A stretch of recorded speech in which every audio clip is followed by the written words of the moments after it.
அஸ்ஸலாமு அலைக்கும். எப்படி இருக்கீங்க? நல்லா இருக்கீங்களா? பாருங்கள், மசாலா தோசை செய்கிறோம். ரொம்ப ரொம்ப சூப்பராக இருந்துச்சுங்க. ஹோட்டலில் சாப்பிட்ற அதே ஃபீலிங்கில் இருந்துச்சு. கூடவே தக்காளி சட்னி எப்படி செய்கிறதுன்னு காமிக்கிறேன். அதையும் பாருங்கள், எவ்வளோ கிறிஸ்பியாக இருக்குது பாருங்கள். ரொம்ப ரொம்ப சூப்பராக இருந்துச்சு. வாங்க, அதுக்கு என்னென்ன தேவைன்னு பார்க்கலாம். முதல் தக்காளி சட்னி எப்படி செய்கிறதுன்னு பார்த்துருவோம்.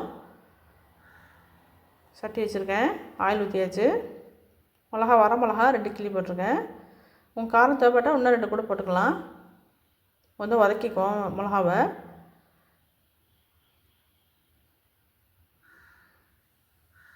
அடுத்தது பல்லாரி வெங்காயம் 2 வெட்டி வச்சுருக்கேன், அது போட்டுக்கலாம். அதுவும் நல்லா வதங்கட்டும். பூண்டு 2 பல் பெரிய பல் வச்சுருக்கேன், அதையும் போட்டுக்கிறேன். கொஞ்சமாக உப்பு போட்டு வேக வச்சுக்குவோம், வதக்கிக்குவோம். உப்பு போட்டால் சீக்கிரம் வதங்கிடும் வெங்காயம்.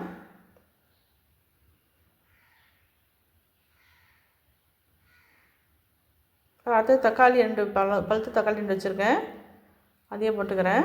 இப்போ தேங்காய் 2 கீத்து வச்சுருக்கேன், அது மெலிசாக கீரி போட்டுக்கலாம். துருவி வேண்டாலும் போட்டுக்கலாம், நான் கீரி போட்டுக்கிறேன்.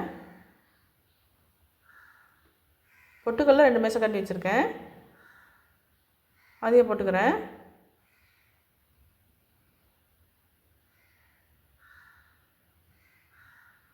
நல்லா வதக்கிக்குவோம் எண்ணெயிலேயே. இப்போ பழுத்த தக்காளி இருக்குது 2, அதையும் போட்டுக்கிறேன். அதையும் நல்லா வதக்கிக்குவோம்.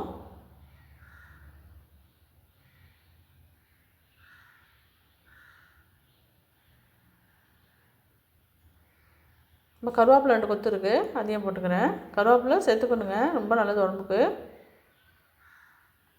மல்லி எல்லாம் கொஞ்சம் வச்சுருக்கேன், அதையும் போட்டுக்கிறேன். அவ்வளோதாங்க, தக்காளி சட்னி உள்ளது எல்லாம் போட்டாச்சு. ரொம்ப ரொம்ப சூப்பராக இருக்கும். அந்த மாதிரி தக்காளி சட்னி செஞ்சு பாருங்கள், தோசைக்கு ரொம்ப சூப்பராக இருக்கும். வீடியோ ரொம்ப பெருசாக இருக்குன்னா சீக்கிரமாக ஓட்டி விட்றேன்.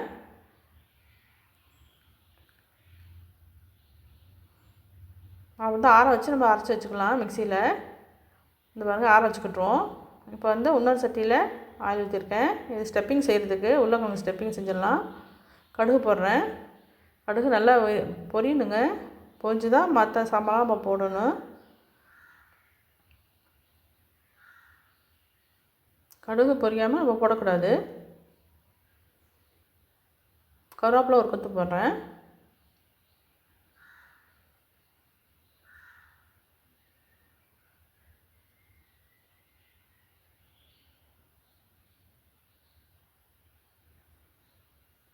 கருவேப்பிலை 1 கொத்து போட்டிருக்கேன்.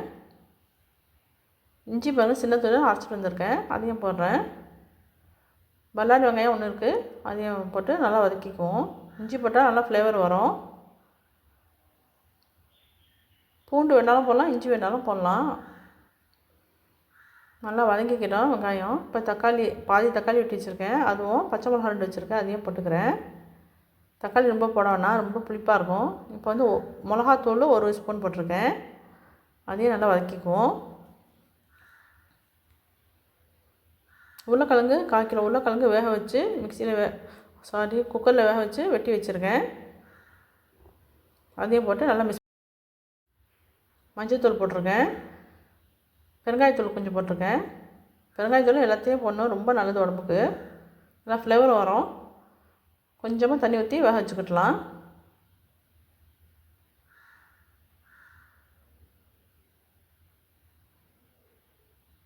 மூடி போட்டு ஒரு 2 நிமிஷம் வேகட்டும். உப்பு தேவையான அளவுக்கு போட்டுடலாம்.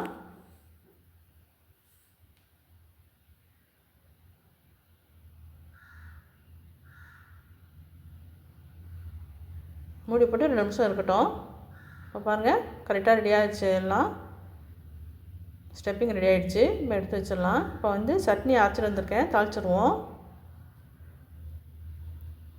ஆயில் ஊற்றிருக்கேன், கடுகு போட்டிருக்கேன்,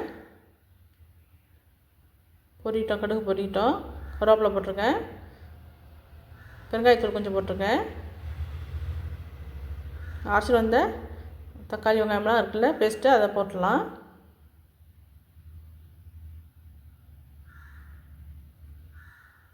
கொஞ்சமாக தண்ணி கழுவி ஊற்றிடலாம்.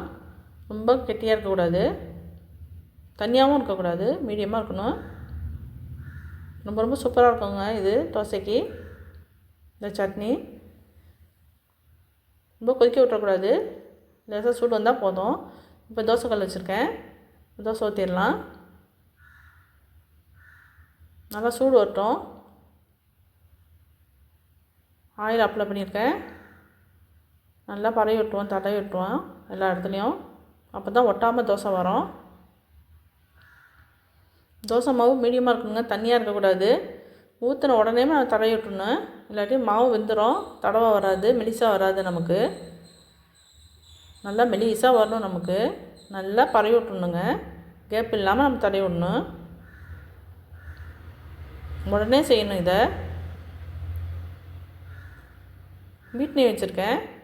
வீட் நெய் இல்லைன்னா ஆயில் கூட ஊற்றிக்கலாம். என்கிட்ட வீட் நெய் இருக்குது, அதெல்லாம் வச்சுருக்கேன். ஸ்டப்பிங்கை உள்ளே வச்சிடலாம். நல்லா பரவி விடுவோம் எல்லா இடத்துலையும். நெய்யே மேலே ஊற்றிடலாம்.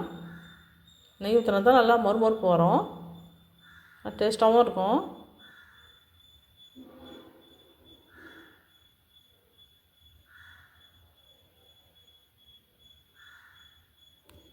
கொஞ்சம் வேகட்டும், பொறுமையாக தான் வேகணும் இது. ஏன்னா மேலே நமக்கு திருப்பி போடுறதுக்கு வெளியே போட போகிறதில்ல, அதனால் ஒரு பக்கம் தான் நமக்கு வேகும். அதனால் கொஞ்சம் பொறுமையாக வேக வைப்போம்.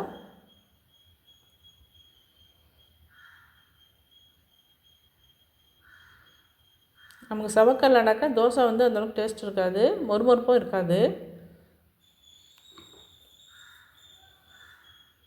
பாருங்கள், நல்லா வந்துடுச்சு. இப்போ எடுக்கலாம்.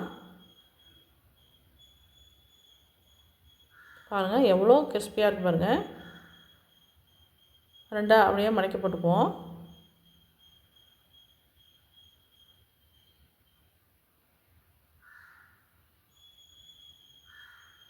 நல்லா சூப்பராக ரெடி ஆகிடுச்சு பாருங்கள். இன்னொன்று ஊற்றி காமிக்கிறேன்.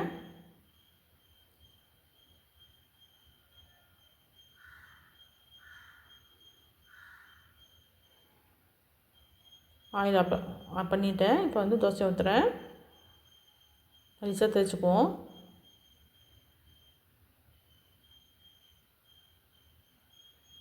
ஸ்டப்பிங் உள்ள வச்சிடலாம், மேலே வச்சுருவோம்.